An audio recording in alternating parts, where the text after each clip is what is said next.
আমরা আগে কত বিহারি দিতেছি, বিহারি বলে হ্যাঁ বিহারি, আমরা কি আমরা বাংলাদেশের মানুষ না? মানে আধা ঘন্টা পর 200 টাকা করে নজর মেনে নয় গাড়ি ঢুকে এখান দিয়া না হেরা মানে বলো না, এগুলো হচ্ছে যারা স্টাফ আছে স্টাফে করতেছে 200 টাকা করে নিয়ে 200 টাকা করে আনলে।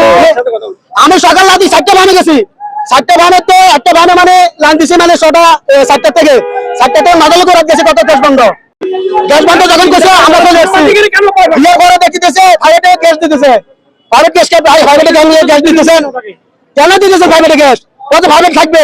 আমাদের সরকারি লোক, তাহলে আমরা কি বাংলাদেশের মানুষ সরকারি না? এটা বাজে সিরিয়াল আসছে অ্যাম্বুলেন্স নিয়ে, অ্যাম্বুলেন্সের সিরিয়ালে দেওয়ার পরে আমি যখন অথরিটিকে জিজ্ঞেস করলাম যে অ্যাম্বুলেন্সের জন্য কোনো আলাদা লাইন আছে কিনা, আমরা এতটাই অবাকি মানুষ যে বাংলাদেশের ইমার্জেন্সি সার্ভিসের জন্য তারা কোনো আলাদা লাইন করে না। আমাদের খুবই দুঃখ, আসলে এটা খুবই দুঃখজনক একটা বিষয়।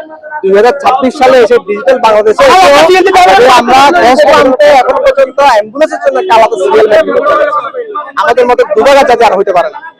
আমি সেই সকাল 9টায় সিরিয়ালে লাগাইছি, এখন বাজে 3:30, 3:30। এতক্ষণ সময় ওয়েট করার পর তাহলে আমি যদি অ্যাম্বুলেন্স নিয়ে যদি সিরিয়ালে থাকি তাহলে যেসব রোগীগুলো ইমার্জেন্সি, এই ইমার্জেন্সি সার্ভিসগুলো কিভাবে দিব বলেন আমরা?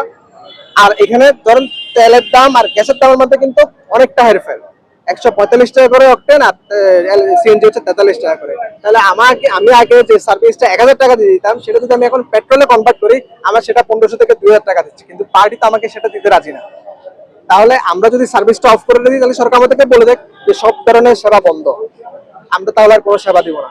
একটা ইমার্জেন্সি সার্ভিস যদি আমরা অ্যাম্বুলেন্সের জন্য আলাদা লাইন করতে না পারি এই 2026 সালে এসে, তাহলে আমাদের মতো দুর্ভাগা জায়গায় হতে পারে না।